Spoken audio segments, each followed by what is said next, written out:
Thank you. Good morning, everybody, and you're very welcome to this morning's Licensing Subcommittee, which is Wednesday, the 15th of February 2023. First task is for the election of chairman, deemed to be the presiding person as the chair of licensing. So I'm asking, please, for nomination for chair for purposes of the subcommittee today. Do I have any nominations, please, from the members? Thank you. I'll nominate yourself, please, Chair. Thank you, Councillor Kelsey. Do I have a seconder, please? Happy to second that. It's Councillor Anderson. Thank you, Councillor Anderson. So moving on, we move to housekeeping, and we will ask our clerk, please, Mrs. Cook, Michelle, sorry, if she will happily take us through housekeeping. Thank you.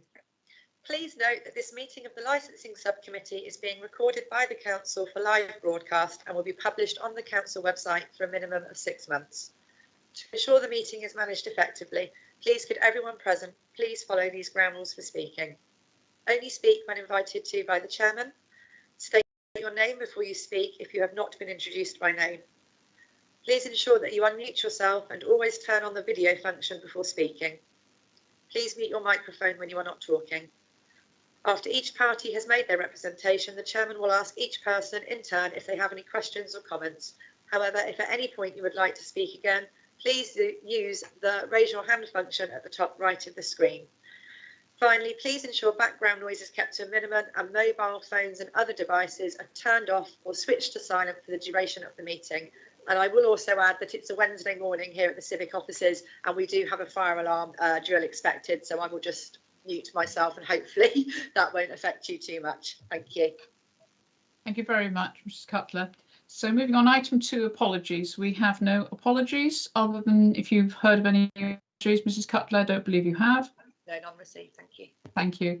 Item 3, declarations of interest. To ask each in turn, please, of our member group if they have any declarations of interest. So, Councillor Kelsey, any declarations of interest? I don't, Chair. Thank you. Thank you. And Councillor Anderson, any declarations of interest? No declarations of interest. Thank you. And for completeness, I have no declarations of interest either. Item 4 is protocol for public speaking. It's been circulated with your agenda sheets, and that is the purpose of which we will adopt today. So going on to the substantive, which is item 5, ratio bar, formerly known as exchange for the Triangle Bournemouth.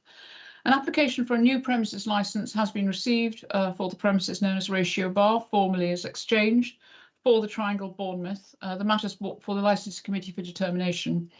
The hearing for this application was adjourned by this subcommittee during its meeting on the 21st of December 2022 to be reconvened today, the 15th of February 2023. In order for the applicant's acoustic consultant to consult with specialist companies in relation to nightclub specific sound attenuation provision to resolve the various issues raised. So the participants for this morning are to be introduced. I will introduce myself first. I'm Councillor Jude Butt. I'm the chairman of the Licensing Committee and chairman of this subcommittee for the purposes of today's business. And my ward is Creekmore, Hilborn and Waterloo. Councillor Anderson, would you like to introduce yourself? Yes, good morning. My name's Councillor Sarah Anderson. I'm a member,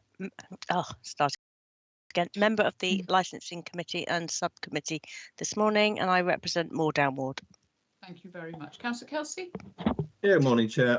Councillor Dave Kelsey, East Cliff and Springbourne Ward of this subcommittee today.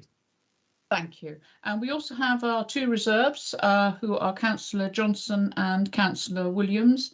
They are here just in case either party of the 3 of us are indisposed. Obviously, we're all 3 here, but we would ask you, please, Councillor Johnson and Councillor Williams, to you can stay and observe, but please do be available for the second hearing, number 6. And if we're all still here, then obviously you're free to leave. So if you did need to go, please do, but please be available for the next item. And thank you very much this morning for attending as reserves. It's extremely appreciated. Moving on then, if you'd like to introduce yourself, Mr. Steve Wright. Yes, my name is Stephen Wright. I'm the representative, the agent for ratio bars. and this is Mr. Mohana, who is a director with Ratio Bars. Thank you very much, Mr. Wright, and good morning to you, Mr. Mohana. And Gosling, are you with us? Yes, I am. Good morning, Chair. So my name is Gareth Gosling. I'm a sergeant with Dorset Police's Drug and Alcohol Harm Reduction Team. Thank you very much. And Mr. Hill. Good morning, Chair. My name is Andy Hill. I'm one of the Senior Environmental Health Officers from the BCP Council's Environmental Health Team. Thank you, Mr. Hill. Mrs. Cole? Good morning, it's Linda Cole. I'm the legal advisor to the subcommittee this morning. Thank you. And Mrs. Rogers? Good morning, it's Senior Licensing Officer, BCP. Thank you. And Mrs. Cutler? Good morning, Michelle Cutler, Clerk to the Licensing Subcommittee. Thank you. And we also have Mrs. Louise Busfield. If you'd like to introduce yourself, I believe you're observing today. Good morning, Chair. Indeed, I am observing. Louise Busfield, Dorset Police Licensing Drug and Alcohol Harm Prevention Team. Thank you very much. So if everyone has given of their intention to speak and you've been identified, if anybody wishes to withdraw that representation or does not wish to speak, could you please show a hand now or indicate? No, we're all content. Okay. Regarding the meeting procedure and order of speaking for the hearing, as we are continuing from where we stopped proceedings on the 21st of December 2022, I'm not intending for the licensing officer to read out the report again or to rehear the submission from Dorset Police. So we will begin with the hearing from Mr. Hill, our Environmental Health Officer. So, Mr. Hill, you have the floor. Thank you, No, you Chair. don't, because I'm going to take you through the procedure. You'll have the floor in just a moment. You'll need to know what the procedure is first. So, Mr. Hill will present his report, and then we will have questions of the responsible authorities or other persons, Mr. Hill being a responsible authority, and members of the committee and subcommittee will go first. All parties will be given an opportunity to sum up, with the party who spoke last to go first. Our hearing will then conclude, and the subcommittee will deliberate in private with our legal advisor and clerk present. Notification of subcommittee's decision will be given within the period of 5 working days, beginning with the day on the last day on which the hearing was held in accordance with the regulations. The notification of decision will include information about the right of appeal as appropriate. So I just ask that parties would confirm that they are content with that procedure, or if not, make representation, please. So, Mr. Wright, are you content? Yes, thank you, Chair. Thank you. And Mr. Mohana, are you content? Yes. Thank you. Ms. Sergeant Gosling, are you content? Yes, I'm content. Thank you, Chair. Thank you. And Mr. Hill? Yes, thank you, Chair. Thank you. And Mrs. Rogers? Yes, thank you very much. Thank you very much. And Mrs. Cole? Yes, thank you, Chair. Thank you very much. So finally, just to remind all parties speaking not to repeat the information which they've already given in writing, but to expand on their written representations, and all questions must be asked through the chair, please, and there'll be no cross-examination of parties. I'd also like to remind all parties that Dorset Police supplementary evidence contains an exempt appendix. So should any party wish to refer to the detail of this information in their submission or in questioning, the subcommittee will need to reconsider the exclusion of the public from that part of the hearing. And if at any point the subcommittee needs to go into exempt session, I will read out the appropriate resolution. And if required, and we do go into exempt, once that part of the hearing is conducted under exempt session, subcommittee will resume in public session once again. So, Mr. Hill, you now have the floor for your submission. Thank you very much. Thank you, Chair. Since the last hearing, the applicant has actually submitted a really detailed to me. The report was prepared by an acoustic consultant who has a vast amount of experience in evaluating noise in particularly licensed premises. The report, the acoustic consultant is a member of the Institute of Acoustics, and the acoustic consultant provided me with a detailed outline of the proposed measures to control the passage of sound. I'm satisfied with the content of the report. I'm satisfied with the level of detail that was provided. And more importantly, I'm satisfied that the proposed control measures will hopefully alleviate any concerns I may have with regards to the potential for disturbance to residents above or residents in close proximity to the proposed venue. As a result, I have actually mediated a suitable condition with the applicant, and the condition, the wording of which I can read out if you want, but the condition is very much based on the premises shall not open until the works are carried out to the satisfaction of myself, and in line with the recommendations of the report. And I believe this condition offers sufficient protection to the residents. Thank you, Chair. Okay. Thank you very much, Mr. Hill. Members, did you want Mr. Hill to read out the actual, or are you content with the summary? Councillor Kelsey? Yeah, I'm happy with what Mr. Hill's read out. Thank you, Chair. Okay, thank you. And Councillor Anderson? Happy with what's been read so far. Okay, thank you very much. So, members, are there any questions for Mr. Hill with regard to his brief but concise presentation? Councillor Kelsey? No, Chair, I think as long as Mr. Hill's happy with it at this moment, with the wording of his condition, I'm quite satisfied with what he's had to say so far. Thank you very much. Councillor Anderson? Happy to carry on. Same as Councillor Kelsey. Thank you very much. Just from me, just to dot the I's and cross the T's, you were very specific previously at the previous meeting as to exactly what you were looking for. So you are so content, and that has all been provided. Everything has been provided within that scope. Absolutely. My main concern was I didn't believe the evaluation of low frequency noise had been undertaken correctly. I actually spoke to the acoustic consultant. He provided quite a bit of detail in terms of how he evaluated the low frequency noise, but more importantly, he also provided me with a really detailed explanation of how he proposes to control the passage of low frequency noise. And as a result, I'm satisfied. Oh, that's very, very good indeed. Thank you very much for that. So are there any questions, Sergeant Gosling, for Mr. Hill? No questions from me, Chair. Thank you. Okay. And Mrs. Rogers, are there any questions for Mr. Hill? No, none, thank you. Okay. And Mr. Wright, do you have any questions? No, thank you, Chair. Okay, thank you very much. So with that said then, we all parties have the opportunity to sum up, with the party who spoke last to go first. The last party to speak was Mr. Hill. So Mr. Hill. Excuse me, Chair. Yep. Should Sergeant Gosling not have his opportunity to speak with regards to his representations before people sum up? That was made. We had that representation from the police in the first instance, did we not? I'll check back with the clerk, but we were starting. Were there still some outstanding conditions that had not been agreed between the police and the applicant? Right, I'll take us back. I'll take us back. Yeah, I'll take us back to the order of play. We heard from Mr. Hill.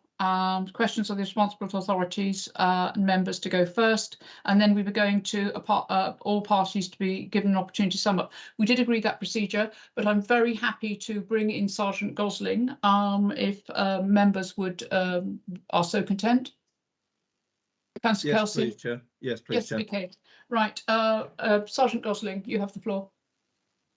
Chair, I'm very grateful for Councillor Kelsey suggesting that I get that sort of further opportunity to provide a presentation, if you like. I am conscious, however, for the purposes of fairness, that I've already provided an indication as to where we are as far as Dorset Police's view. I've also provided a supplementary, and I'm happy to particularly highlight any points from that through this summing up, if that makes it easier for you, so that you can stick to the agenda that you already have before you. Is that easier?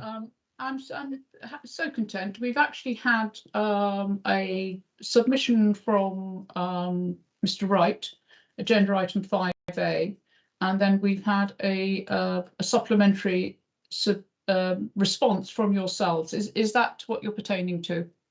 We've lost you. Yes, that's absolutely. Yes, that's right, Chair. Okay. Well, we'll give Mr. Wright the opportunity to respond to to your submission. So in fairness, everybody is able to speak. Okay. Okay. I know that Linda's got her hand up. I don't know if she wants to highlight any particular issues. My machine is not showing hands up, so I'm grateful to you. Thank you. Mrs. Cole. Thank you, Chair. I think what would be appropriate in the circumstances, if we can just consider the two supplementary documents that both the police and excuse me, the applicant have submitted.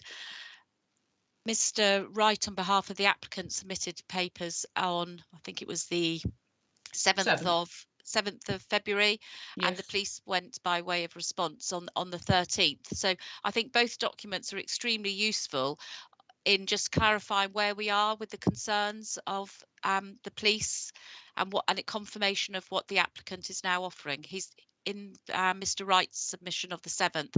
He did detail quite a lot of conditions, which summarised a lot of what was offered in the hearing on the 21st of December. So I'm wondering if it would be sensible just to take it from that point, so we can see just what points are still in dispute, really, and then you may need to ask further questions, have discussion on those couple of points. It's very happy to do that. So we have outstanding issues as to conditions offered, those which are acceptable, those which aren't, to both parties. So if we do take it from there to ascertain that seems very sensible. Councillor Kelsey, you content, and Councillor Anderson? Yeah, I am, Chair. I mean, both of those two supplementaries are actually quite confusing because they go over each other, and I just want to be really sure about which parts the police are happy with, which parts Mr. Wright are not happy with, and where they are actually joining in the middle. So I think clarification of those points would be really, really helpful. Thank you very much, Councillor Kelsey. That's very useful. And Councillor Anderson, are you content that we do this? Yes, I'm content. Okay, so Sergeant Gosling, you have the floor. Okay, you'll have to excuse me because I haven't prepared anything other than the summing up. And I don't intend to particularly elaborate a great deal more on where we are with. So to get to this point, we obviously had our hearing on the 21st of December. I then did prepare a document of summary, which was passed to Mr. Mahana and Mr. Wright on the 10th of January. It was also passed to BCP Council, but I think there was some concern that it was highlighting new evidence. That was never my intention. But No, nonetheless, that's not in Sergeant Gosling, that's not in dispute. It has been accepted by the subcommittee as advised by our legal advisor. So we're content with that. I think that the two main issues that were sitting around the 3 AM closure of Friday to Saturday and the SA doorman of 6, I think those were some major concerns that were still outstanding, if that's helpful. yes, that's right. I mean, you've summarised it there, Chair.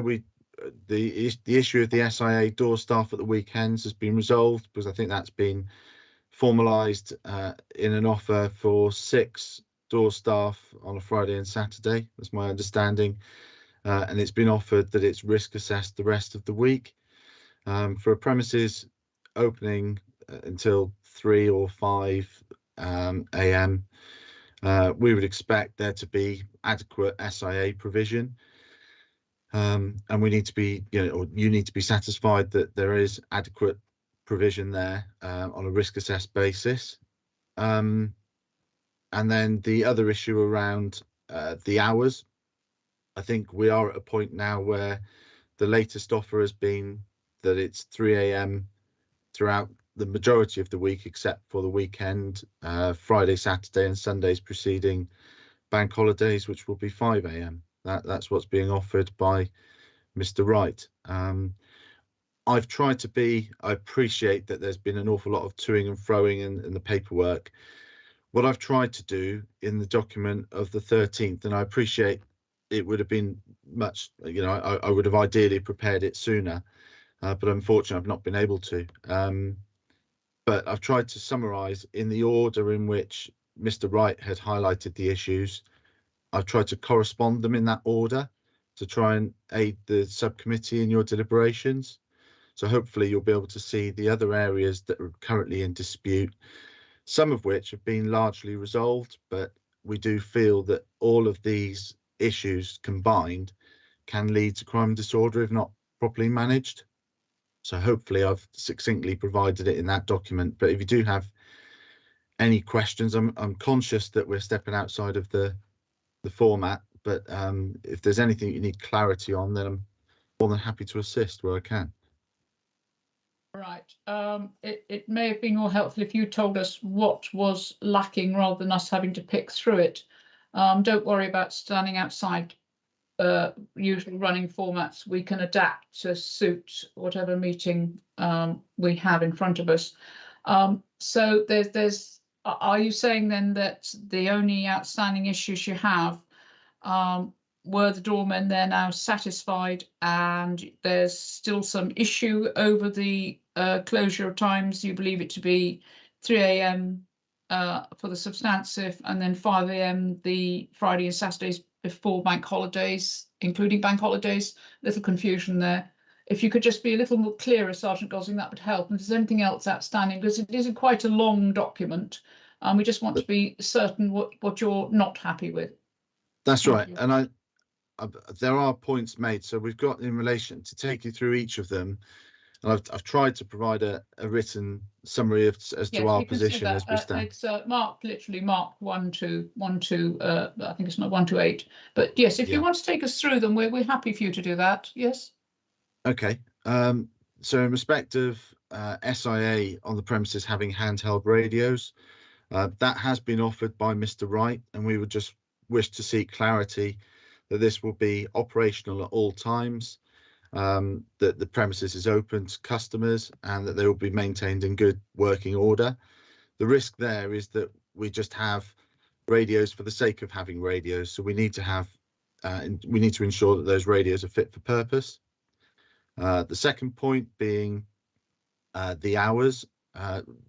We were certainly asked in the last hearing our thoughts on reducing those hours to 3 o'clock, but also we highlighted that there would be we believe a necessity for a last entry time to be considered, to make sure that the premises isn't used for that kind of last drink when other premises are closing. So we've asked the subcommittee to consider that. The third item is in respect of the number of door staff, which I've already talked about, and consideration to be given to this. To point number 4, I was slightly confused in respect of the risk assessment, but also the 3-month probationary period, because it's very difficult within the Licensing Act to revisit. So it'd be more along the lines of needing to take a review if we weren't satisfied that whatever the measures were put in place by the subcommittee, that they were considered to be the most appropriate, and we would then review if that didn't work. Number 5 was in respect of training, and the fact that accredited training is now being offered, and we welcome that. The ongoing training, ideally that would also be accredited, but again, if it's of a good quality, then ensuring that the premises or the staff within the premises are kept up to speed with any updates with regards to threats and concerns in the nighttime economy is really important. There was significant detail put in around the accommodation above the premises, and I know that that was a point of discussion in December. Certainly from our perspective, a lot of problems that we experienced before were linked to the above of premises, but Mr. Wright has quite correctly stated that it's quite difficult for us to consider that within the license application. But certainly in regards to assurances that, and I've tried to put it succinctly, but essentially if we could get assurances that the whole of the operation of the ratio bars, that should all be contained within that ground floor building. And certainly when it comes to the premises license holder being on the premises at all times when a personal license holder being on the premises at all times, we would consider then only the downstairs to be part of that premises and not in the accommodation above. I'm grateful for the pub watch membership, and also that the CCTV camera will be fitted inside the lobby, subject to it being recording 24 hours a day, 7 days a week, just to make sure that it captures everything. Drug policies being offered, which again, that will be down to Mr. Wright and his client to put together and deliver. I've already talked about the personal license holder being present on the site, and I know that Mr. Wright has offered that polycarbonate will be used throughout.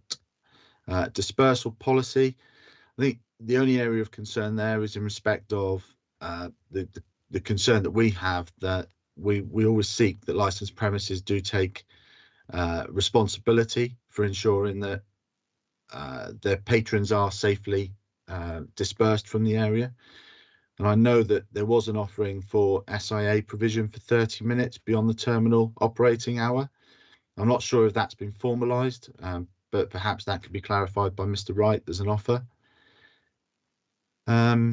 Drinks promotions, there was a slight change there to the paperwork initially provided, and I know Mr. Wright is now referring back to the mandatory conditions on that subject. So the other remaining issues are around the first aid and welfare and conditions around that, and also clarity in respect of the information that was provided in the document provided by Mr. Wright in advance of the initial hearing. I've tried to highlight some of the concerns. It was a very lengthy document, but I've just provided some comments there from our perspective in respect of what our thoughts are on some of the comments made and some of the undertakings I would consider them to be within that document. And then finally, it's just there was a note put by me within the most recent document in respect of there being no issue with the applicant, and it's not an issue for it's not a consideration for this licensing subcommittee. However, the comment was made that the applicant had operated without issue elsewhere in Bournemouth Town Centre. That's not entirely true, but those issues have now been resolved and are no longer a concern for us. Okay, well, So that's kind of where we are, but I've just tried to whip through the document. If you have any further questions, then I'm happy to answer them. Okay, that's extremely helpful to have clarity. Okay, so I'm just going back to your issues, which are still the listed issues, which was at page 8. Okay, so thank you very much for that, Sergeant Gosling. That's extremely helpful. So based on those outstanding matters, then, some of which are satisfied and some of which are partially satisfied, I'll look to the members. Do you have any questions? Councillor Kelsey? No, Chair. I'm grateful for Sergeant Gosling for clarifying those points. I was really just interested to see what were the outstanding points. And if I may, Chair, any questions that I may have, I would like to ask after I've heard from Mr. Wright as to what his responses are to those points. Indeed. Thank you.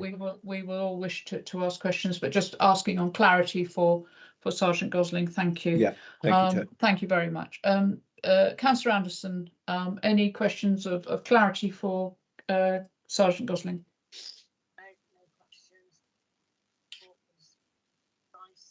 Sorry, I can't hear you, Councillor Anderson. Oh, try again. As usual, it was a nice, concise report, so no questions at the moment. Okay, thank you very much. Be helpful to hear from Mr. Wright with regard to his understanding of what is outstanding and how he can mitigate some of the issues which you've just raised in your report to us, with regard to clarification as to how he intends to undertake some of those issues and to clarify the ones which he believes are already mitigated. So with that said, then we are going slight difference of order, but we will do everything to accommodate our parties. So Mr. Wright, your opportunity to respond to Sergeant Gosling's summing up of the outstanding issues which he are of concern to him. Thank you. Thank you, Chair. SIA and staff internally. I know it was. I wanted Mr. Wright, if you might, for the poor subcommittee, if you would take us through the items as they appear, because they are how we have noted them. So if we could start with the hand radios and perhaps then go on from there with regard to the report, because as Councillor Anderson says, the report is very concise and simple in its application, and we could use that as an aide-memoire to make sure that we don't overlook any of the points rather than darting around from point to point. Is that acceptable? Yeah, what I've done, I've made a note of the issues as Sergeant Gosling mentioned them. 1, 2, 3, 4, 5, 6, 7 issues. I've made that outstanding. Okay. Well, there are 13, which are 14 of which are listed, and some of those will be satisfied and some won't. So I think it would be helpful if you'd like to refer to that list within the report from Sergeant Gosling to assure yourself as to whether they are mitigated or not. And I think that would be helpful for the subcommittee as well. Mrs. Cole? Yeah, thank you, Chair. I think Sergeant Gosling responded to Mr. Wright's submission of the 7th of January, and yes, he right. did it in the same order. So hopefully Mr. Wright will have it in the same order for you. That's useful. Thank you very much, Mrs. Cole. I mean, I'm happy to remind you of the list item. You have it now? I don't have the response.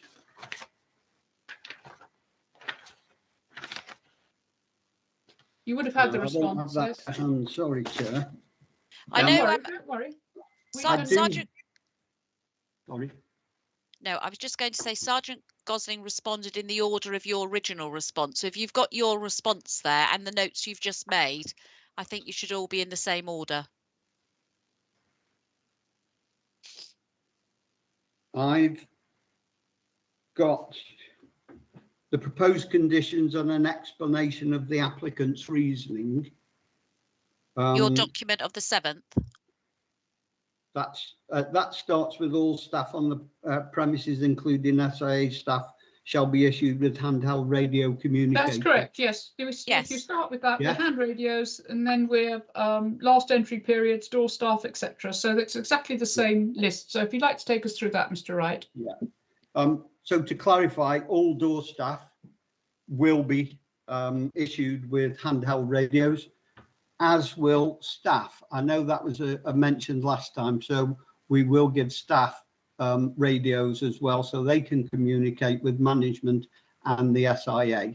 So that that is definitely going to be covered. The hours applied for, there was some confusion, and it was on my part, and I do apologise. It is 2100, not 2200. The application clearly asks for 2100. We did drop the Wednesday from the 5 o'clock request. So we agree to 2100 to 0300 on Monday, Tuesday, Wednesday, Thursday and Sunday, excluding bank holiday Sundays, so the Sunday before the bank holiday Mondays, when we would request 2100 to 0500 on the Friday and Saturday and the bank holiday Sunday. The number of SIA staff engaged on Friday, Saturday and bank holiday Sunday will be 6, and we're happy to have that as a condition of licence. The number of SIA staff engaged on Monday, Tuesday, Wednesday, Thursday and non-bank holiday Sundays, we would like to risk assess that, given the days of the week when the premises may be quiet. I suppose, to be blunt, it's a burden to have 6 door staff when you may only have 20 customers, you may have 30 customers. And I did make the offer to do this 3 months trial period. I know members have agreed that in the past with other venues, just to show that there will be sufficient door staff of 4 for the first 3 months to show that the premises, because it's new, will manage the premises. We'll have sufficient door staff for that first 3-month period. They will know their trade, their customer base, and then we'll revert to a risk assessment based approach for the Sunday non-bank holidays through to Thursday. That is what we have suggested.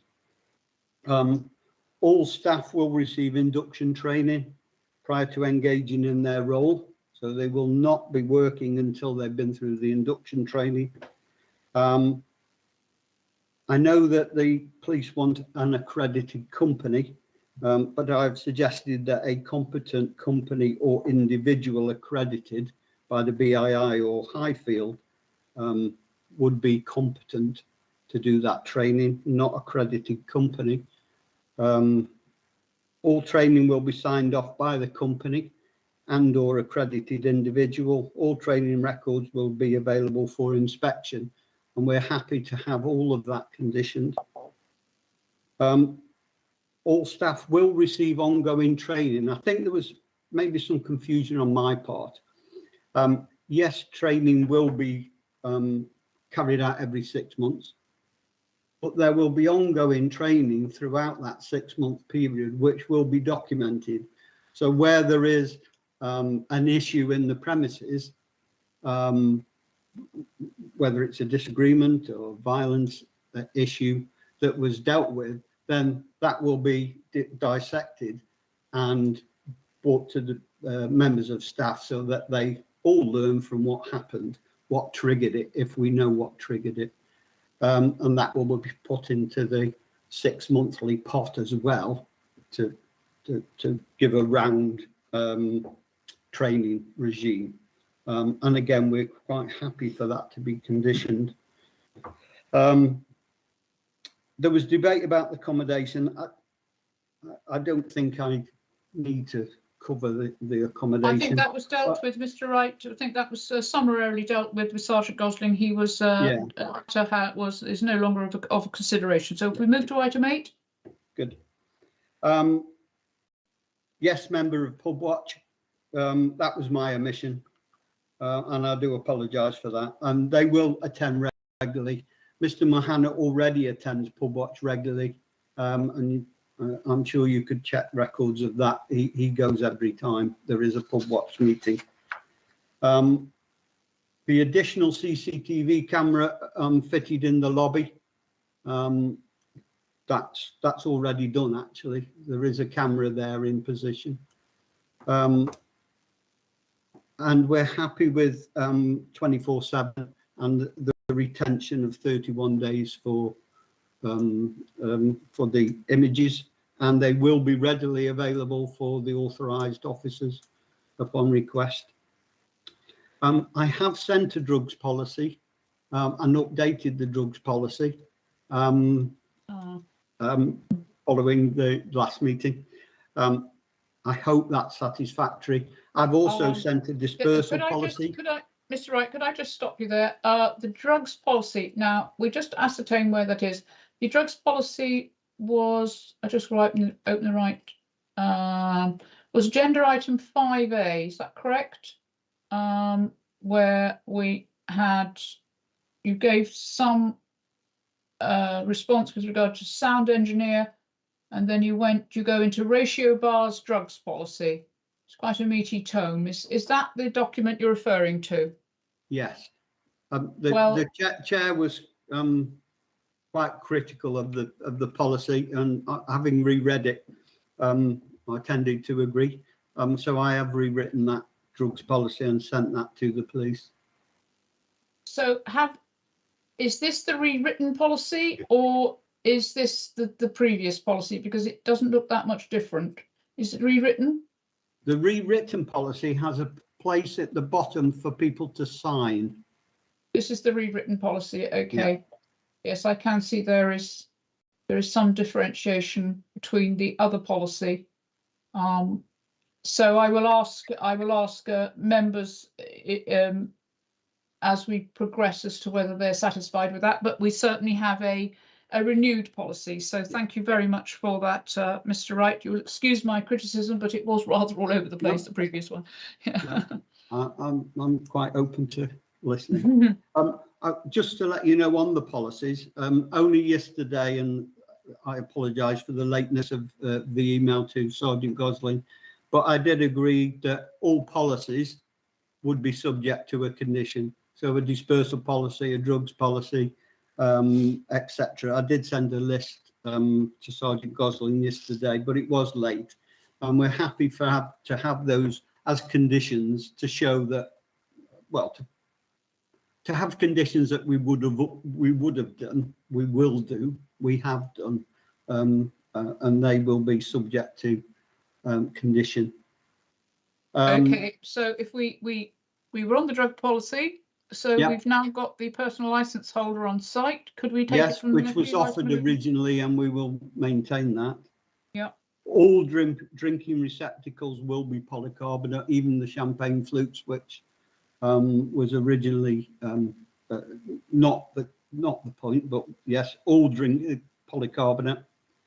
The dispersal policy in item, I've got it down as number 13, has been sent to Dorset Police, but if it's a condition of licence and it needs redrafting or amending, do we have a copy, Mr. Wright, with respect, do the subcommittee have a copy of this dispersal policy?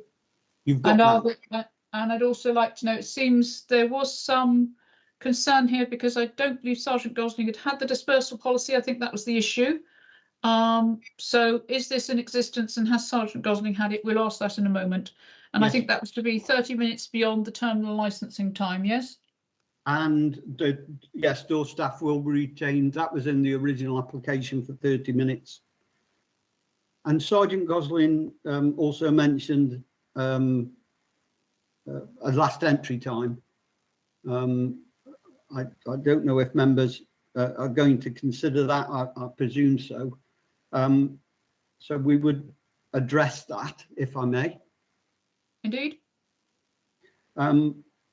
If the license was granted to 5 o'clock, then we would offer a last entry time of, would it be that one or that one?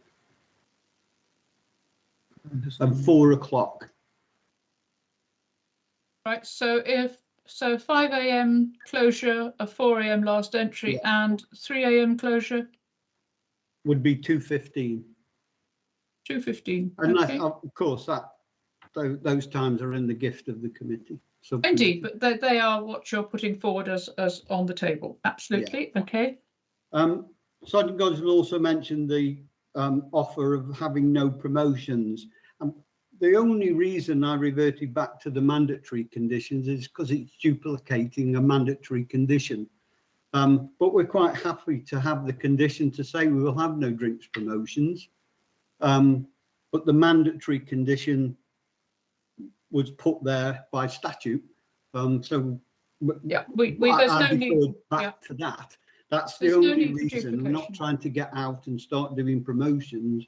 It was just to revert back to the mandatory condition, because the imposition of no promotions may be classed as ultra vires. I don't know. I think I've covered everything. Thank you, Chair. You certainly have. You certainly have. Thank you very much, Mr. Wright. And there's nothing further that you wish to add or you wish to offer. No, I think I've done. I think I've addressed every concern that was raised last time. The last entry time, the policies, which we're quite happy to have as condition of license, because they will be done. Some are complete, some have been sent, and others will be done. I just haven't had time to do them all. I'm sorry. Okay, well, they'll be, obviously, if we were so disposed to grant, their completion would be a requirement. Okay, so thank you very much for that, Mr. Wright. members, Councillor Kelsey, I know you were keen to understand and hear Mr. Wright's submission before you were able to clarify some points. So you have the floor. Thank you, Chair. Well, I'm going to start off with an extremely disappointing response here now, after what Mr. Wright has just said. This meeting was adjourned back in December. We're now on February the 15th. Why do we not have a complete list of conditions that you wanted to submit? I find it absolutely appalling that you come here on this morning and tell us that you haven't had time to get these conditions set up. That is just absolutely ridiculous, in my opinion. I think your offer of doing a risk assessment for your SIA is not acceptable. I think at this moment in time, you're planning on opening a new venue where none of us know how this is going to run. I think, if anything, if we were to accept your offer and give you a license, I think I would personally be asking for a minimum of 6 SIA door staffs, as you have offered on the Friday and the Saturday. And I think I would be asking for a minimum of 4 on the quiet nights of the week. I'm grateful for your other points on the polycarbonate and things like that, dispersal. That's all very good. And I'm grateful that you managed to get a really good sound report done for Mr. Hill and that he was happy to accept it. That's really good points. But to come here without a full list of conditions, I just find that totally abysmal. Sorry. Thank you, Chair. Councillor Kelsey. I think that I'd certainly join you in that disappointment after the efforts that the subcommittee have made to try and accommodate. It is very disappointing. Councillor Anderson, do you have any questions or points of clarification for Mr. Wright? The only thing, obviously, it's been years since I've gone clubbing, so I've no idea what time the other venues close. So are you suddenly going to be inundated, with your slightly later closing time? And is that going to potentially take you over the numbers that your venue can hold? That would be my concern with your proposed cut-off time for allowing people to come in. Thank you, Councillor Anderson. Mr. Wright? If I may answer Councillor Kelsey first, is that okay? Yes, indeed. I did offer conditions. The conditions are there, and I have a draft point. And the Dorset Police did make reference to they would assist the committee in drafting those conditions. The only thing I said I hadn't had time for was to do all of the policies. But the policies will be there, and which is why I offered, because I didn't have time to do all the policies, to have them conditioned on the license that they will be addressed. And on the point of inundated with people coming from all over the place, there is no evidence before the committee from Dorset Police to show that that will be the case. In fact, I don't think we've actually discussed it throughout the hearing. And it's for Dorset Police to show that that will happen and to give members of the subcommittee the evidence to show that that will happen. And I don't think we are in possession of that. Okay. Right. Nothing further to say on the issue of the lack of all the policies being in place. On the point of the matter that Councillor Kelsey raised, sorry, on the door staff, we will offer the 6 on the Friday, Saturday, and Bank Holiday Sunday, and we will confirm 4 on the other days of the week to satisfy Councillor Kelsey's with his concerns. Thank you very much. I think you're looking through your. I still support Councillor Kelsey in the fact that they are not as. There is some confusion in some of them, and the explanation was required. So I think that as though you say you put down your conditions, we had some issues with them and did need this clarity. We needed to hear from Sergeant Gosling as to whether he felt that they were mitigated, and from yourself as to whether you were capable to mitigate. So I think we'll rest the matter there, and we will consider the condition that you have just offered with regard to 4 doormen on the Monday to Thursday period. Is that what you requested, Councillor Kelsey, if you just refresh my memory? Yes, Chairman, but may I just ask Mr. Wright another question, please, Chairman? Indeed you may, indeed you may. Mr. Wright, if this licence were to be granted today, when were you anticipating opening the venue? I'd have to refer to Mr. Mohana. Sorry, the work we've been already doing, but it's lots of work. It's not something that we can do in 1 month.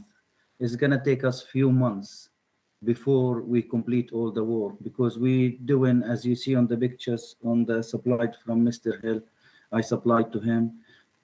Everything is back to scratch, and so to do everything proper and correct. So I'm just getting the correct material, getting the stand, how to do the builders and these. It's not easy. This kind of job is not easy. Like you can find someone and done it, you know. So and I need an idea is about 3 months max, less. But I'm just stretching it so I can do everything correct. Thank you very much for that answer. Thank you. Thank you very much. I just do have a question for Sergeant Gosling, if I may, which I omitted to ask. We've had the offer of the request for opening Friday and Saturday and bank holiday Sunday till 5 AM. What are your thoughts around that? What's your view about opening 5 AM on Friday, Saturday and that bank holiday Sunday? Sergeant Gosling, what is your view on that? Thank you, Chair. I think we did touch upon it in December during the first just to remind us, it's a while ago. So Dorset Police, I mean, naturally, I'll refrain from saying that. That's for summarising.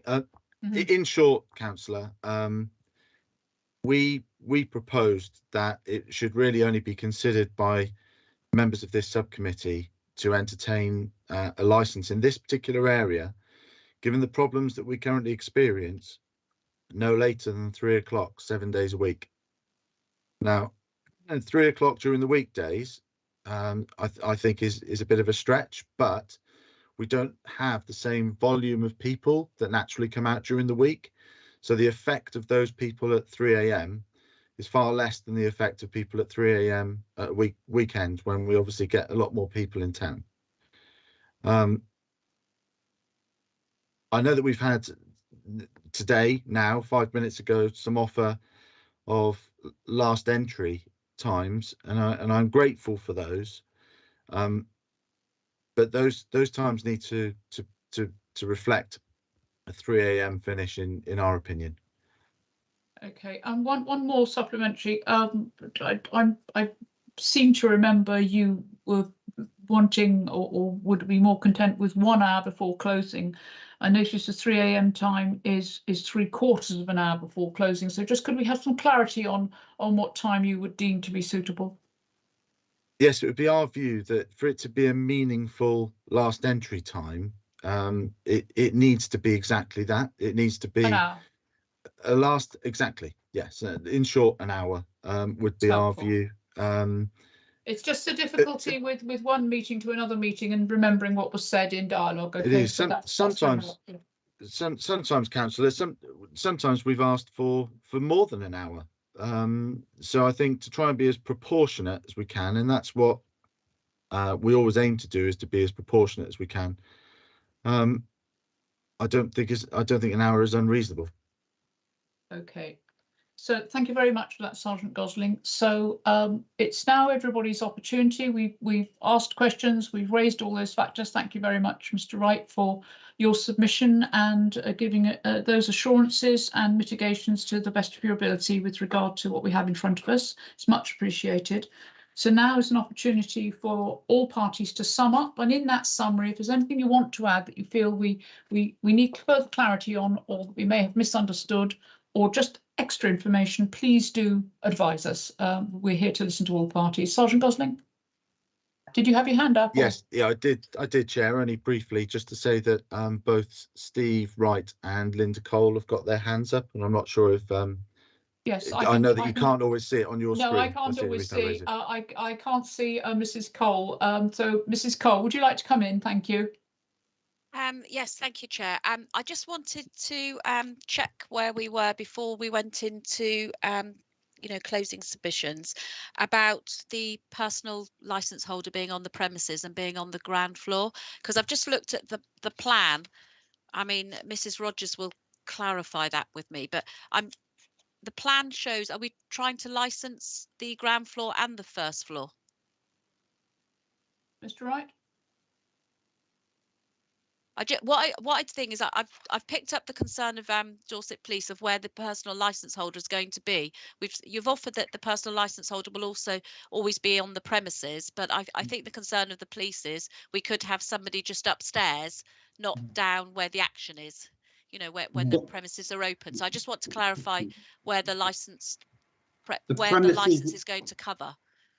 The premises license will cover that on the plan, which is the ground floor. And then it does go up some stairs to the toilets, and there's a small office and cellar area, and the electrics are up on that floor. But that's where the club stops. All in one unit.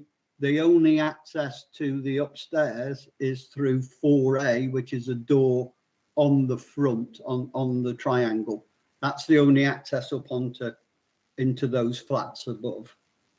Okay. The fire exit does go out of the back. And out and away, as does the fire exit from the front. But when you've got, so I just want to clarify then, because I think this is the point that I'm concerned about. So you're going to have on the premises at any time the premises is open, well, somebody with a personal license. Yeah. So they will actually be on the ground floor where you're operating as such. Yes. Yeah. That's just what I think that was the concern of the police. I just wanted to clarify that, how that was going to work. I understood that to be the case, so I'm sorry I didn't tease that out so that others understood the fact that the PLH would be on the ground floor. I did understand that to be the case, so my apologies that I didn't tease that out. It's my mistake, Chair. I was just getting a bit confused with the map, because when I looked at the plan, I could see we were going upstairs. So I just and as to where that went. That's within the premises, and that the plan shows that little raised area that goes up through the back. That's fine, Mr. Wright. Thank you. I think we've understood that now. I think we have that, but I'm grateful for Mrs. Cole's clarification, just in case these things are overlooked. Chair, for that time. You're welcome, and also to assure Sergeant Gosling that point wasn't missed.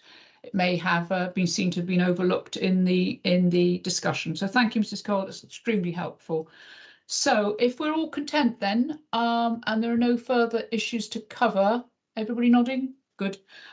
We will go to the summary, and as I said, do bring in new points if you wish to cover everything, so that the subcommittee have a good understanding of your issue. So firstly, I'll ask briefly for Mr. Hill. I know that you're on my list, so I have to ask briefly if you'd just like to give a summary as to your matter with your report and your satisfaction, etc., and then I'll move on. Mr. Hill. Thank you, Chair. When this application was originally presented to me I was quite concerned. This was a venue that had a legacy of noise complaints.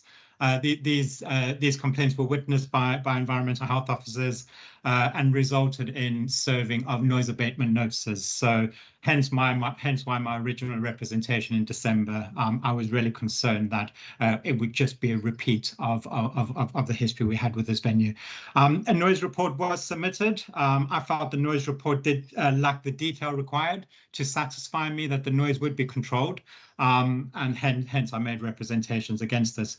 Now, I felt that I couldn't really agree on conditions that the operator carry out the findings of the report in terms of mitigation, because I felt that the applicant hadn't as yet really assessed the noise climate in the area, and hadn't really assessed the suitability of the venue in terms of controlling noise. They hadn't done a decent evaluation of the base noise, which is what I was particularly concerned about. Therefore, I couldn't really agree on any conditions because I felt as if we just weren't where we had to be with this one. I then went back to the applicants after the hearing, asked that they commission a suitable sound report for consideration by myself. I wanted a lot more detail in reference to the assessment of low frequency noise. I then asked for a report to be submitted to me identifying a detailed schedule of works that would be required. That would be required in order to control the transmission of noise within the venue as well as outside the venue, affecting local residents. I did indeed receive a report. I had a number of discussions with an acoustic consultant, which was then commissioned by the applicant. This consultant has, as I say, got quite a bit in terms of evaluating noise from licensed venues, but more importantly, in providing expert advice on suitable noise mitigation for licensed venues. The report was quite detailed in nature. It provided details in relation to improvements to the separating floors, the suspended ceilings, attenuating the existing sort of steel work within the venue, which could potentially have acted as acoustic transmission pathways or acoustic bridges. Reference was made to the existing fireplace within the venue, which was going to be then sort of blocked up, which in my view previously when I witnessed the noise previously, the fireplace was a definite noise transmission pathway. That's now going to be blocked up, as well as the cavity walls. More importantly, though, was the front elevation of the venue. When I did noise monitoring, I believe about 3 years ago, the noise transmission out of the front of the premises was horrendous. It was really, really bad. Quite a bit of detail has now been provided in terms of the improvement that's going to be made. So my understanding is that the whole front timber cladding, the single timber framework, and the timber cladding is completely going to be removed. There was no insulation there previously, so that's going to be completely removed, and it's going to be replaced by a double skin brickwork wall, completely insulated with acoustic foam as well. So, and this includes the doors as well. So I think in general, Chair, I'm much happier in terms of the control of noise, the proposals for the applicant in terms of how they're going to control noise. However, as a bit of a safeguard, I have actually said to the applicant that I would like further testing to be done after the works have been carried out, just to satisfy me that the required sound reductions that the applicant, that the acoustic consultant said could be achieved, have indeed been achieved. Because I believe that's really important, because they need to demonstrate to me that the works that they've carried out have been effective in controlling noise, and particularly with regards to the transmission of low frequency noise. And that's basically it, Chair. That's my summing up finished. Thank you for that. That's really useful. But just to be clear on that condition that you put forward now, that you did tell us before that you obviously would want to go back, and the premise wouldn't be able to open until the works had been completed. So now there's a further request with regard to, or condition, that further testing be done just to ensure that the work that has been done has in fact attenuated the noise. Is that Absolutely. So that's been written into the conditions. So what I will do Okay. is I'll read out the condition for the benefit of the hearing, if that's It'd be very okay. useful, Mr. Hill, if you Yep. could just read that condition out. So the condition that has been agreed with the applicant is prior to opening, a report shall be submitted demonstrating that the works outlined in the acoustic report, reference number, I've put the reference number of the report, or equally effective works have been carried out to the satisfaction of the environmental health officer. A sound report shall be submitted to demonstrate that the stated noise reduction at 63 and 125 hertz has been achieved and that the sound levels outlined in BS 8233 2014 have been met. And that's the British standard, which relates specifically to noise transmission within residential accommodation. Yes, your information about that with your glossary was extremely helpful. I was able to learn an awful lot about acoustics and how they applied, which is relevant because otherwise it's just a number and we don't have an understanding. Thank you very much, Mr. Hill. It's extremely helpful. No worries. Sergeant Gosling, you have the floor. Thank you, Chair. I won't take up too much of your time because I've tried to be succinct in the most recent document that I've provided. All I would ask you to consider in respect of that and the additional documents from Mr. Wright is that has been highlighted, or as has been highlighted, I should say, there are still a number of areas of outstanding that I can't essentially assess. So I've had a scan read this morning, the document received yesterday. Unfortunately, I was on annual leave yesterday, so I didn't pick it up till this morning. But I've had a scan read, and there are concerns with that document. For example, in respect of swabbing toilets for drugs every month to ensure that toilets are not being used for recreational drugs. Maintain a hotspot monitoring system that's filled out on every shift and reviewed weekly. I don't know enough about those areas, and there's still quite a lot that I don't know, even though we've had a 6-week or so period since September.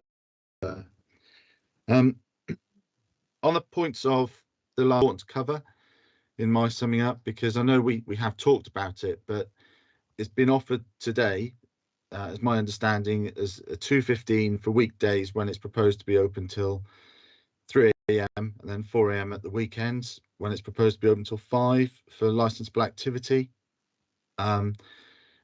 Just to reiterate, I do believe that the times being offered at 5 AM are too late for this premises. It will be used most likely by those leaving premises that finish at a more reasonable hour. And that will likely lead to crime and disorder taking place. I am grateful for the 6 SIA being offered during the weekends, and if the committee were minded to grant the licence, I wouldn't have any concern with regards to the 4 minimum being offered, albeit that I would expect that also to be risk assessed for more if the risk was considered to be higher. So I'm always conscious that by suggesting a number, we should always be considering that it should be upwards of there based on risk assessment. Picking up on a couple of points raised by both the committee and Mr. Wright. The first being those policies conditioned on the licence. I know in one of the most recent documents from Mr. Wright, it highlighted 13 policies that will be in place, I believe, policies to be adopted. Only 3 of them out of the 13 have been adopted, so I can't comment on the other 10. And then finally, in respect of the evidence, I know Mr. Wright picked up on evidence not being provided. I've refrained from talking about evidence linked to this premises in its previous ownership, but it's very difficult to provide evidence of this premises and how it will perform before it's opened. So we can only really provide evidence based on the levels of crime and disorder experienced in the area at this time. And also, I think, importantly, based on our experience of late night premises. And we do have a significant amount of experience in dealing with late night premises, and the sorts of measures that you'll find out later on today that can and should be adopted to mitigate concerns with late night premises in particular. So I would ask finally that the subcommittee give due consideration to the most recent document that I've provided. I don't think a great deal of that has changed based on what we've heard today. But as always, welcome to, I know we're past that point, but if any further queries do crop up, then do feel free to let me know. Nothing further to add. Thank you, Chair. Thank you very much, Sergeant Gosling. So, Mr. Wright, you have the floor. Thank you, Chair. Ratio bars support the view shared on the last page of the supplementary information by Dorset Police that refusal should always be a last resort. And we hope that the committee see fit to grant this licence. The opening of a late night venue, particularly in the current climate, is significant. It demonstrates a commitment to Bournemouth, to the staff it will employ and to its potential customers, which should not be underestimated. The costs are significant and, as all know, will rise. As I've already alluded to, the burden of proof is on Dorset Police to evidence that ratio bars cannot or will not promote the licensing objectives at their premises. And I would suggest there's no evidence that demonstrates that ratio bars will not promote the licensing objectives. In my opinion, they have demonstrated their willingness to mediate and to address concerns of Dorset Police and environmental health. I did email the application to Dorset Police by way of consultation prior to submission on the 24th of October, but unfortunately I didn't receive a response to that. But nevertheless, we are where we are, and we've gone through everything that's been raised and addressed any concerns.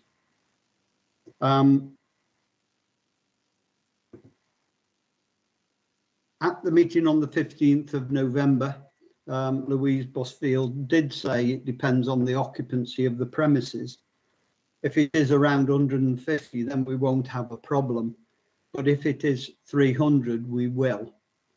We commissioned a specialist to come in and have a look at the premises and give us an occupancy figure, which is obviously subject to the premises being completed and chairs and tables put in, etc., etc. But it is well below the 300 that was intimated by Louise Busfield. The officers were also informed about the metal detector. A metal detector will be put at the door to the premises, an arch, a metal detector arch, and we're quite happy to have that conditioned, and it will be working and in operation. There will be a search policy, so if somebody does set the alarm off, then they will be asked to be searched. If they refuse to be searched, they will be asked to leave. Where they do agree to be searched, then they will empty their pockets, coats, handbags, etc., and allow the SIA staff to look at those. I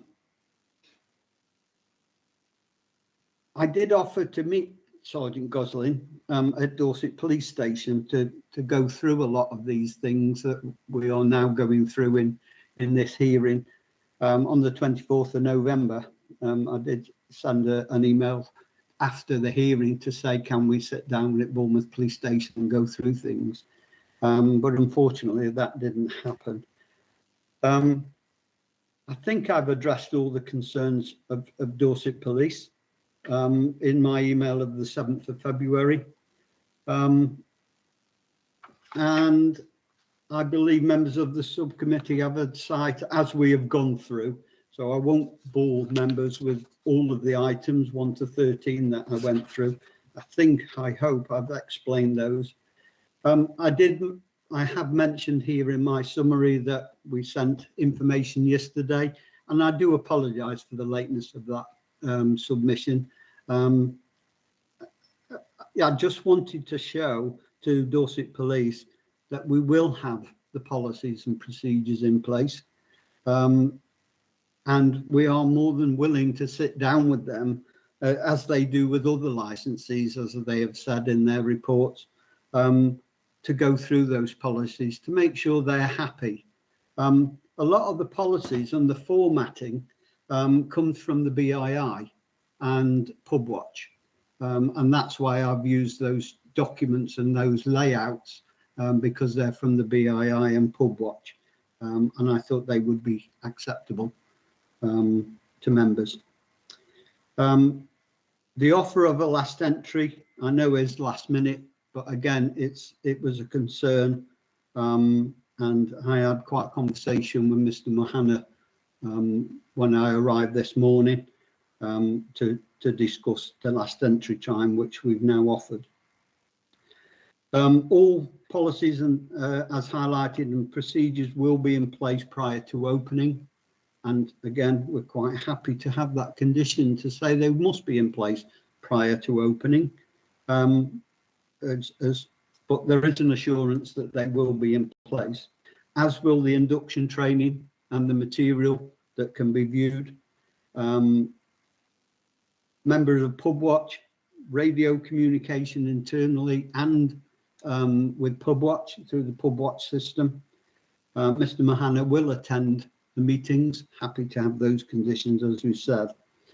And we've offered, and you've heard about the 6 door staff on Friday, Saturday and bank holiday.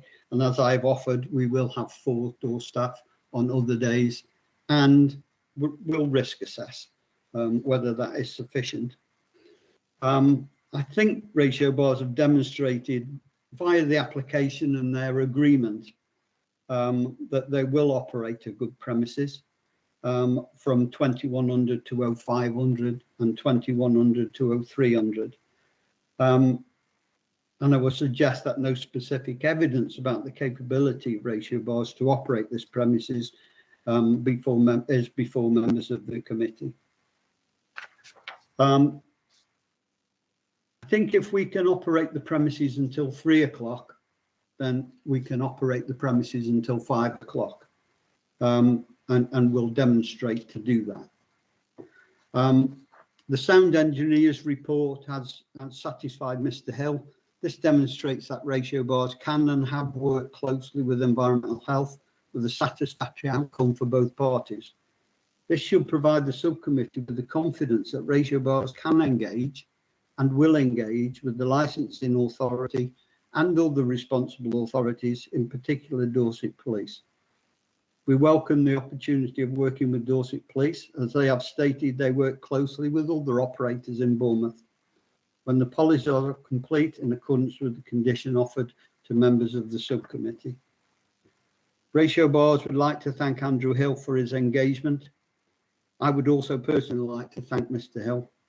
Ratio Bars provided a satisfactory noise report and agreed a condition with Mr. Hill, who has now withdrawn his representation. This is due to his hard work and the commitment of Ratio Bars, which will continue. I trust members of the subcommittee grant the licence with the conditions offered, and of course with additional conditions they consider necessary and appropriate to promote the licensing objectives. Ratio Bars and I would like to thank members of this subcommittee for their assistance and patience, Dorset Police, Andrew Hill, and of course the Licensing and Democratic Services team for their assistance. Thank you, Chair.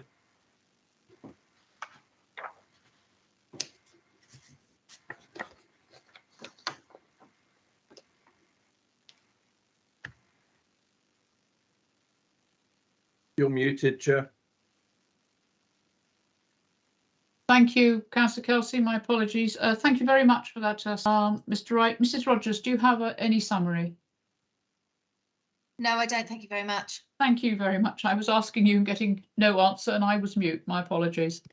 Thank you very much. So, with all questions asked and all points covered, I consider that our hearing is now concluded. And at the end of today's meeting, we have another hearing after this.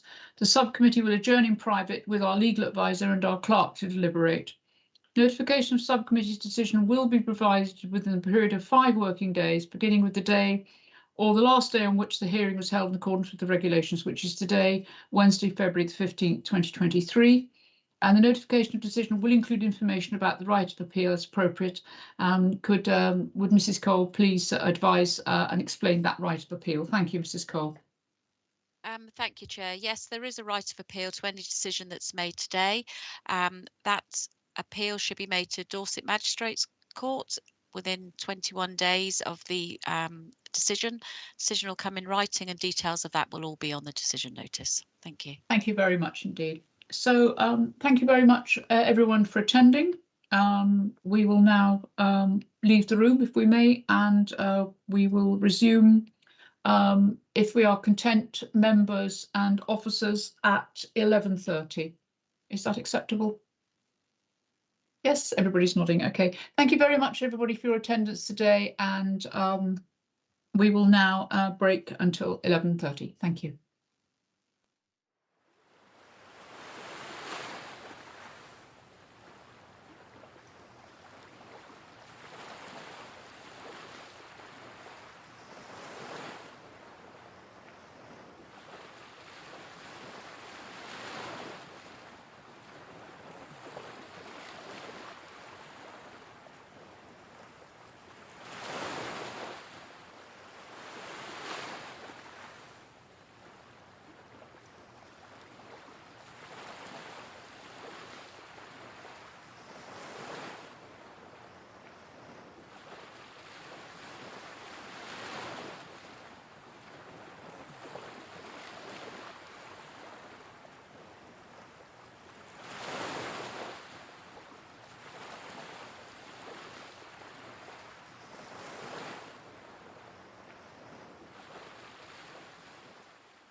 You are now live.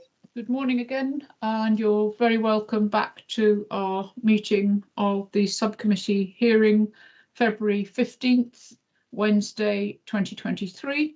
And we move on to item 6 of our substantive, which is review of premises licence, Havana Wine Bar, 61 Charminster Road, Bournemouth, BH8 8UE.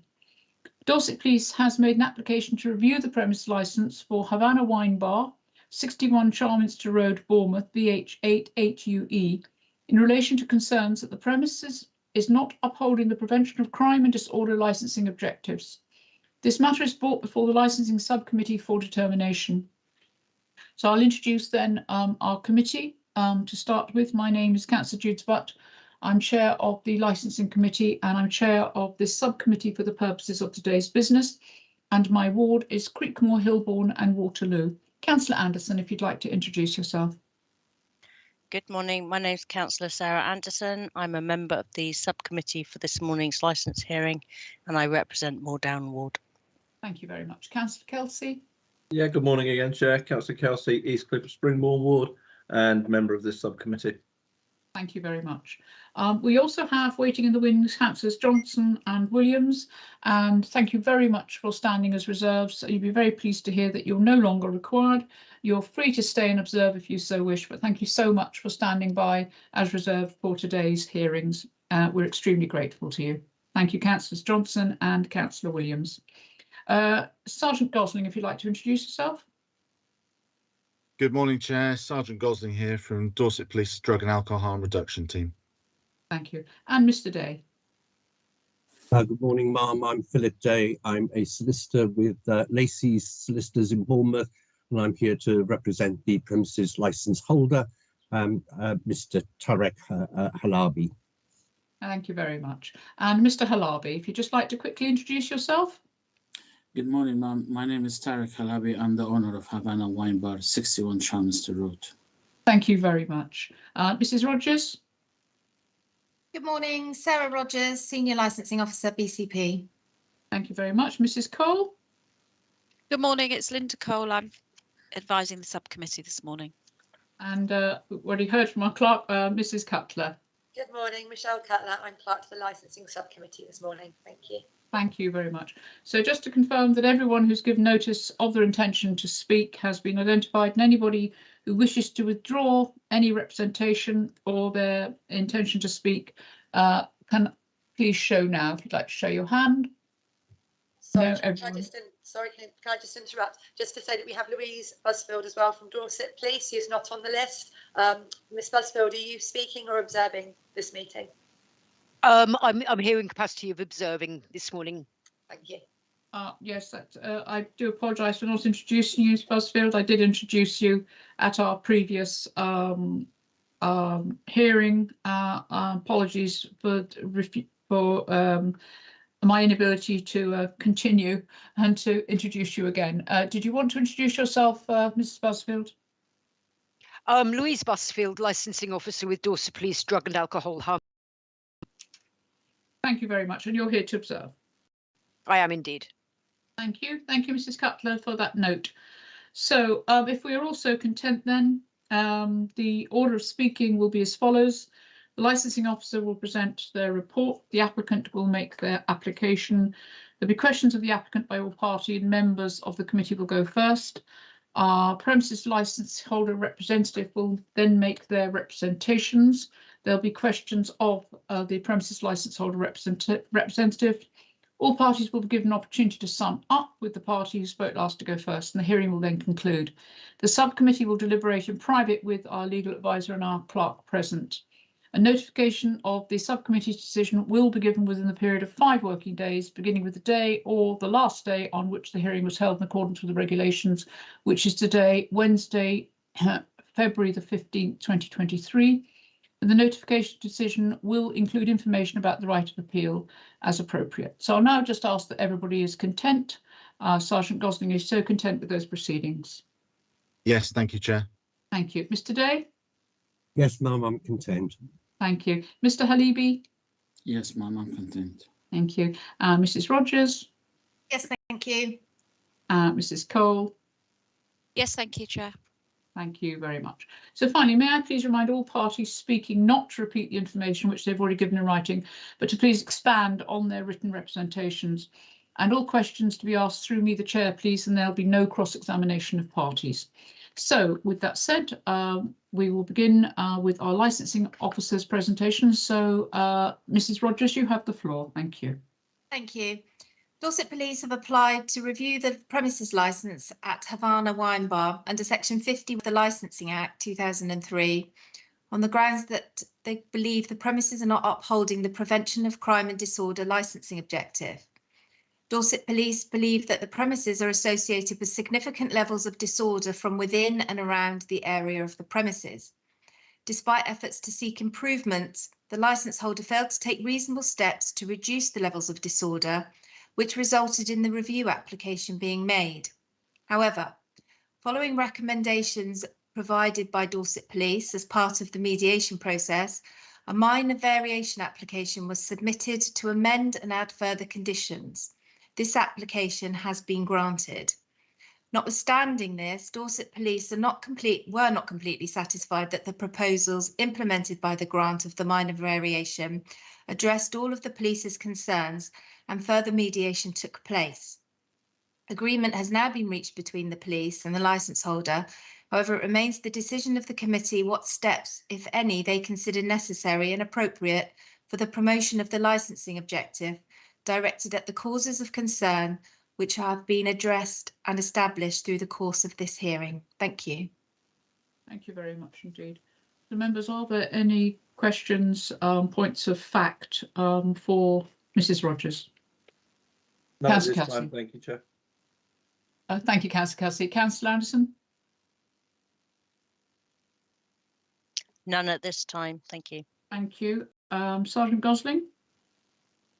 None from me, Chair. Thank you. And Mr. Day? None from me either. Thank you, Ma'am. Thank you very much. So it's now our applicant, their opportunity to put forward their application. Sergeant Gosling, you have the floor. Good morning, Chair. Thank you very much. We bring before you this application for review for Havana Wine Bar, following of significant disorder and violence that was reported to Dorset Police associated with Havana Wine Bar. To make you familiar with Havana Wine Bar, it's been established for many years, and under the leadership of Mr. Halabi has generally operated relatively well for a late night premises. However, we do notice, and it's naturally our responsibility to monitor the level of activity associated with licensed premises and to consider whether there are any emerging trends or patterns or concerns associated with the premises. Late last year, we met with Mr. Halabi and discussed these concerns, but unfortunately we felt that these concerns weren't being properly addressed.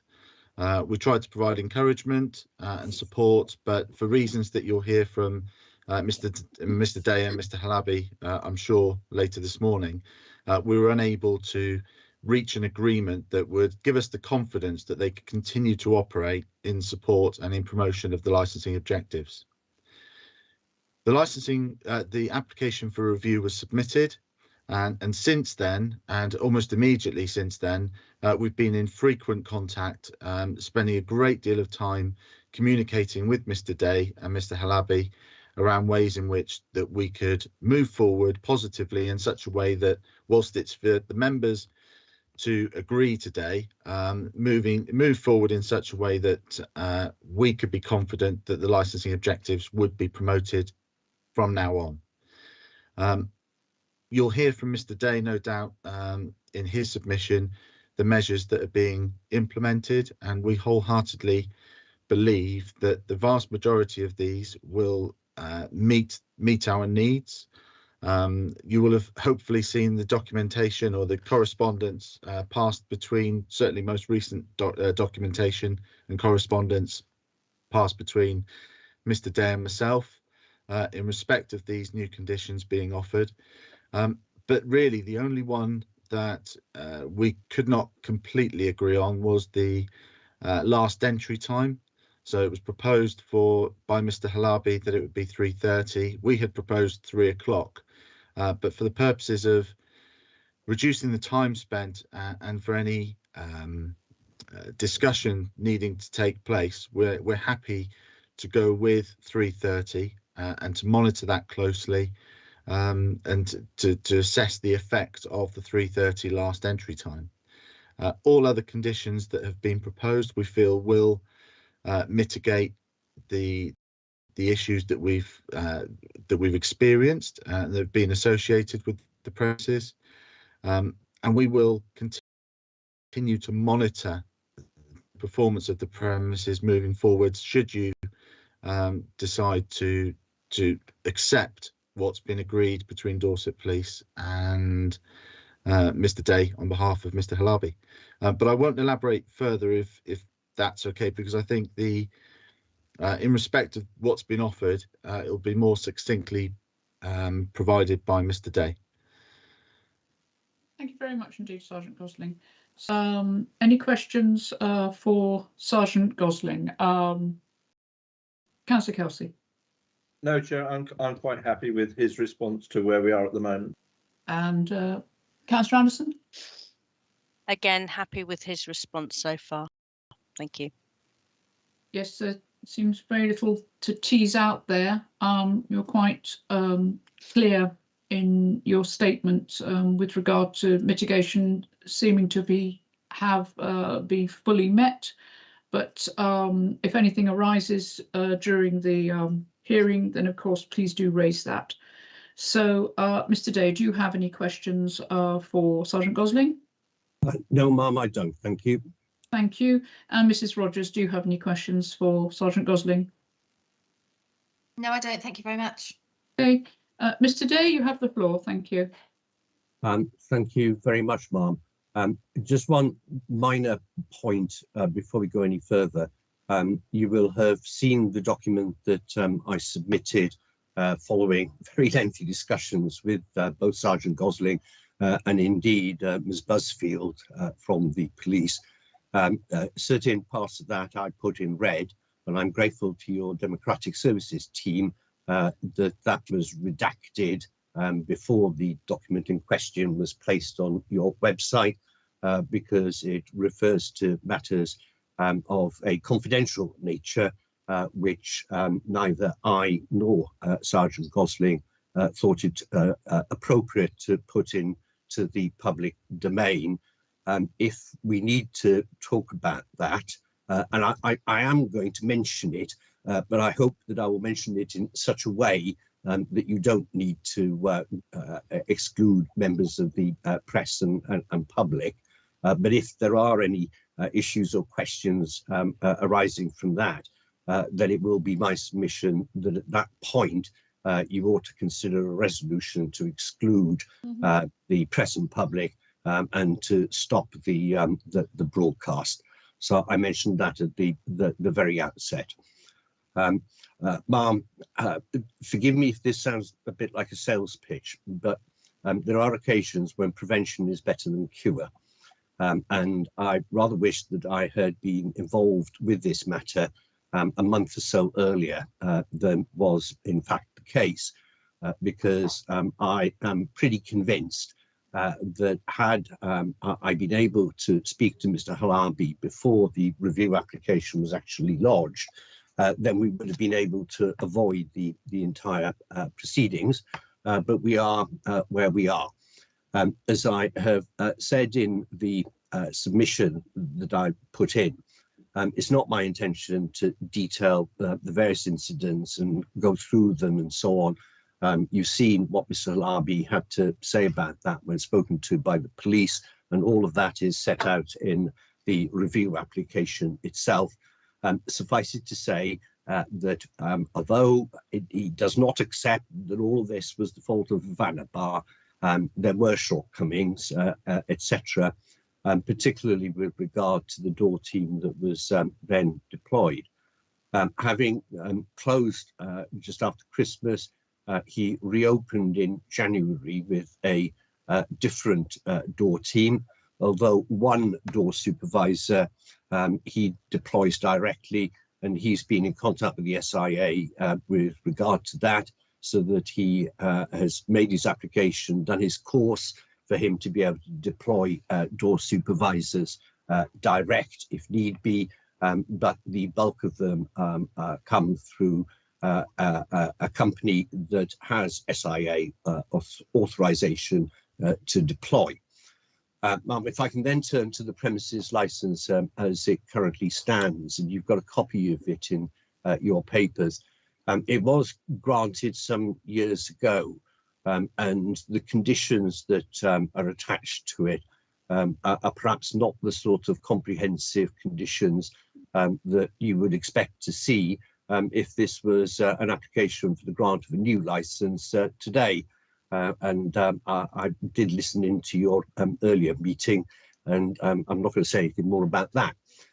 There is one condition in particular that went horribly wrong, which is condition 2.3, because what it actually says is that SIA licensed door staff should be employed from Sunday to Thursday inclusive, save for bank holidays, when door staff shall be employed on the Thursday and Sunday preceding bank holiday, in addition to door staff being employed on any day that a bank holiday may fall.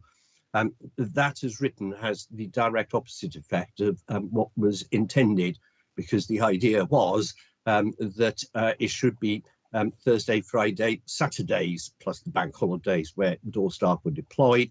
The condition is also defective, lacking in the sense that it doesn't specify how many door staff should actually be there. So what I did in conjunction with, almost immediately after the review application was submitted, the police sent Mr. Halabi a long email with what I've described, and Sergeant Gosling has called it exactly the same, a wish list of everything that they would want to see happen.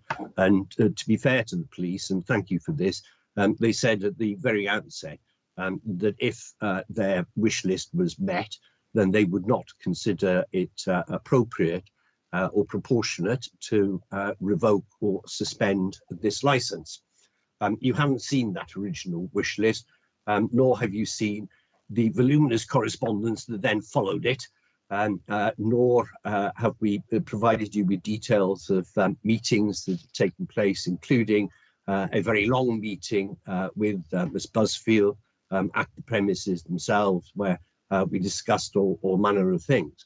But the end result of that is that I submitted a minor variation application to add conditions to the license, to amend existing conditions, to tidy it up, and to a very large extent to comply with the wish list that had been provided by the police. There were a couple of things on that original list that we were not wonderfully comfortable with, etc. But there was also pressure of time here, as far as I was concerned, because what I wanted to try and do was to get us into a position where the minor variation application had been submitted in time for it to take effect before the hearing. The last day for representations was in fact last Friday, and the application was submitted a fortnight before then. At the time that it was submitted, there were still discussions that were ongoing with the police. But I think it's fair to say that thanks to operational requirements, Sergeant Gosling was deployed on other duties, and I think at times outside Dorset, or certainly in remote parts of Dorset. And that meant that it simply wasn't possible for us to nail down every single last matter of detail. And that is why I caveated the response that I have submitted to say, well, we've done the minor variation, it should be granted by the time we come to this hearing, and it has now been granted. And thank you, Mrs. Rogers, for confirming that that is the case. So the license has already been amended as per the minor variation, and that is with immediate effect. What we could have done was to mediate with the police and sort of come up with an agreement and present it to you. But if we'd done that, then this would not have taken effect for a further 21 days. And were there to be any appeal, it wouldn't take effect for probably months before any appeal was determined. As it is, I wouldn't go so far as to say we presented you with the fait accompli, but you have the reassurance that these are now the conditions that apply to that license, and I can confirm that all of the various things that are new or extra or whatever, Mr. Halabi has been operating those since the minor variation application was submitted.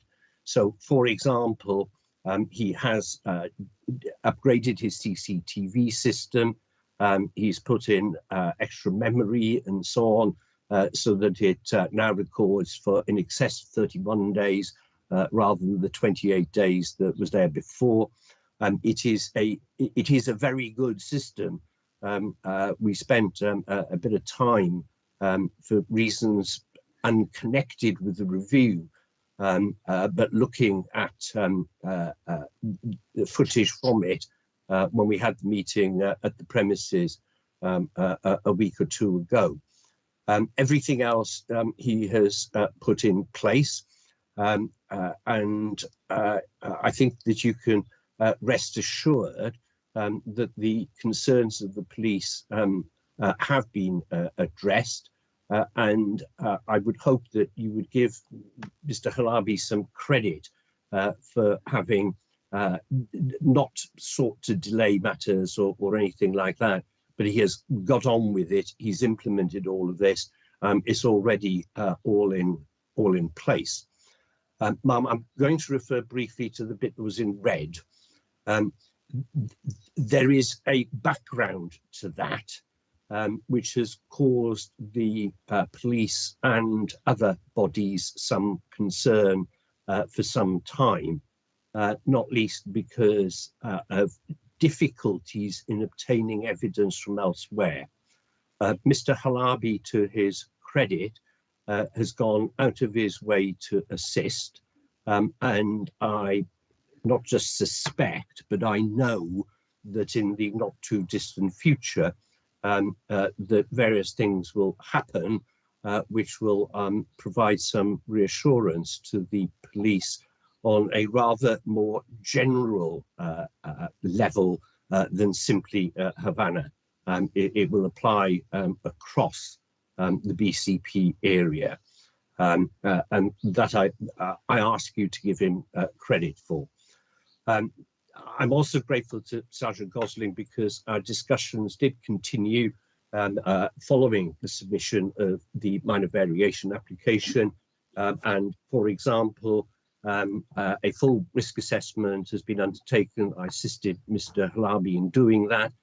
We've provided Sergeant Gosling and Ms. Busfield with the risk assessment with regard to door staff, and that's quite a comprehensive document. Again, we've not troubled you with it, but I'm pleased to say that Sergeant Gosling has reviewed that document and confirmed well over a week ago that he was content with it, and door staff are now being deployed in accordance with that risk assessment.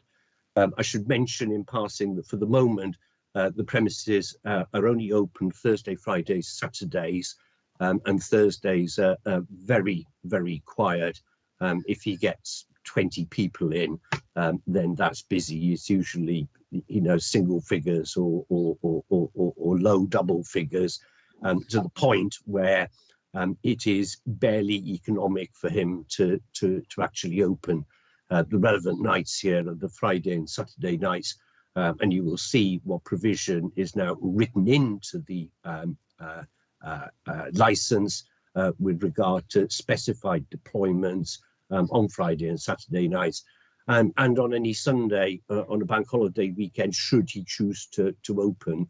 and quite often he doesn't bother opening on Sundays, period, whether or not they're on a bank holiday weekend. So there it is.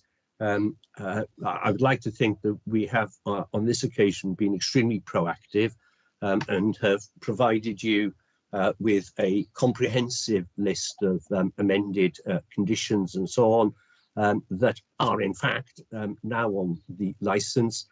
It is entirely right that once a review process has started, it cannot be stopped. It has to go to a hearing.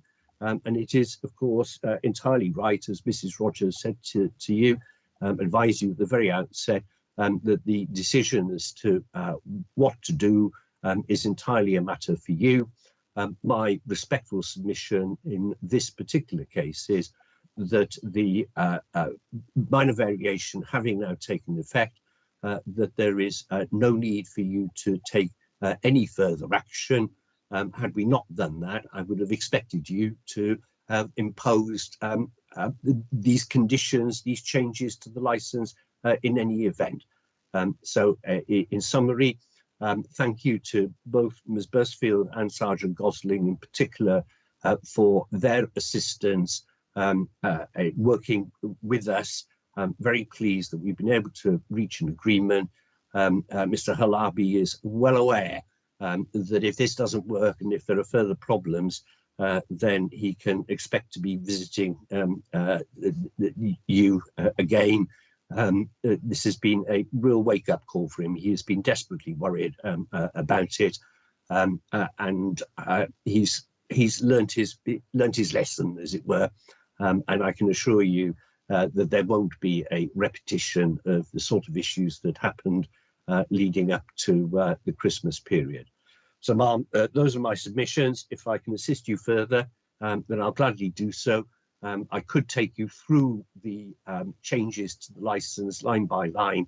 I don't propose to do that, but if you or any of your councillor colleagues have any questions or want elaboration on any part of it, then I am here, as is Mr. Halabi, to assist you. Ma'am, that's all that I will say at this stage. Thank you, Mr. Day. Thank you very much. Your conditions are fairly comprehensive and as covered by the minor variation, which is already in train. Thank you for your submission. Members, are there any questions for Mr. Day? Councillor Kelsey? No questions, Chairman, but I'd just like to reiterate what Mr. Day's just been saying. Actually, it's a great example of collaboration between himself, Mr. Halabi, and Sergeant Gosling and Dorset Police to actually get a problem sorted as quickly and as feasibly well done as possible. So I'd like to say thank you to him for that. Thank you, Councillor Kelsey. And Councillor Anderson? No, no further questions. Okay. Thank you very much, Mr. Day. I don't have any questions for you, but I just did want one last point of clarification from Sergeant Gosling, if I could, please. We have everything in front of us. You said that you were content. Is there anything now, having clearly gone through everything together, that is still outstanding, or are you still content that all mitigations have been met? I won't elaborate any more than just to say that we are content at this time, and I'll provide you with an explanation of why in the summing up, if that would be in order with you, Chair. Okay, thank you very much. That's extremely helpful. So just to ask if there are any questions, or Sergeant Gosling, I don't think you will have, but you have an opportunity if you have any questions for Mr. Day. Are there any questions you'd like to raise? No, quite frankly, I've had more contact with Mr. Day than I ever have done, I think, with this particular matter. But all I can do is assure you that there's been an awful lot behind the scenes, and I too am grateful for Mr. Day's attention to this matter. Thank you very much. And Mrs. Rogers, do you have any questions for Mr. Day? No, I don't. Thank you. Okay, thank you very much. So that said, then, if we have no further questions from anyone with the information that we have in front of us, you now have the opportunity to sum up So we will start with the party that spoke last, and that's you, Mr. Day. If you'd like to put forward your summary, thank you. Ma'am, I will be repeating myself. I'll simply make one comment. There have been other cases where Sergeant Gosling and I have spent even more time in discussing it rather than this one. But in order to protect the guilty, I won't name names. But thank you for that, and nothing else. Okay, thank you very much. And Sergeant Gosling, your opportunity as well, although you may feel the same as Mr. Day, but you have the floor. Thank you. I will just provide a few more comments, just purely on the back of the fact that you've now understood a bit of the background, which I think Mr. Day has delivered more eloquently than I would have done. As far as in respect of this review today, I appreciate that it's only taken half an hour or so for us to pretty much proceed through the whole process. But I make no apologies for bringing this review. The nature of the disorder that took place was severe enough that we felt that had we not addressed it through something as severe as a review, which is always a last resort, then there was a real risk to the public. And I think it's when something goes wrong that we do see how competent and experienced and respectful of licensing objectives a licensee is. And Mr. Halabi has obtained the support of Mr. Day in assisting him to address this matter, but I don't want to overlook the fact that it's Mr. Halabi that has to implement these conditions. He can act or not act on the advice of Mr. Day, and so far from what we've seen, he's been willing to adopt these new conditions and go further in some respect as well. And I just want to give the reassurance really to the committee that we don't just walk away at this stage. And I know I've said this before, but certainly in respect of the level of disorder that we've experienced prior to Christmas, there will be close monitoring that takes place at Havana, and Mr. Halabi is absolutely acutely aware of that. And I know Mr. Day will have made him aware of that also. But also, we've been in touch with a local residents group for the area who are invested in the Charminster area, do have an interest in the nighttime economy, and now and as a result of the review are now in touch with us. So we have that additional method of or additional channel, if you like, of intelligence and information. So not only will we ourselves continue to conduct visits and monitor reports of any disorder, but we also have that support from the community as well. That said, in respect of the community, I think it's important to note as well that having spoken to one of the local residents most recently, I did highlight what had been broadly agreed. I don't think we'd finalised it at that point, but I think we were confident, both Mr. Day and myself, as to how or which direction it was heading. And I did speak to that resident who was representative of the group, and I did highlight some of the key areas of change really in respect to Havana, and they too supported the direction that it was going. So they will be always kind of, if you like, in the picture now moving forward. As a result of this review, we have that connection with them, but it really is now a case of, subject to your agreement, that the conditions, the changes that have been implemented as a result of the minor variation, if you're so content to be satisfied with that as an outcome, then it will be now for Mr. Halabi to demonstrate to Mr. Day, myself, and I believe the residents as well, that he can deliver a safe and compliant premise and hopefully avoid any further hearings. However, if there are any further issues, you can be assured that we will find ourselves back before yourselves as the committee in a further review. And I've nothing further to add. Thank you. Thank you very much, Sergeant Gosling. Thank you. Mrs. Rogers, did you have anything to summarise or anything to add? No, I don't. Thank you very much. Thank you very much indeed. So I'll now conclude our hearing, and we'll adjourn in private with our legal advisor and our clerk to deliberate. A notification of subcommittee's decision will be provided within the period of the 5 working days, beginning with the day or the last day on which the hearing was held in accordance with the regulations, which is today, Wednesday, February the 15th, 2023. The notification of decision will include information about the right of appeal as appropriate. And would our legal advisor, please, Mrs. Cole, give us that advice? Thank you. Yes, of course, Chair. So there is a right of appeal to any decision that's made today. That appeal should be made to Dorset Magistrates Court. Within 21 days, a formal notification of today's decision. All the details will be set out in that decision notice. All right, just like to thank everybody for attending today and for your submissions and information, and we will now go and deliberate and hopefully come forward with a decision which is beneficial for all parties concerned. Thank you very much to you, and good afternoon. Thank you. Thank you, Ma'am, and Thank you. your colleagues. Thank you.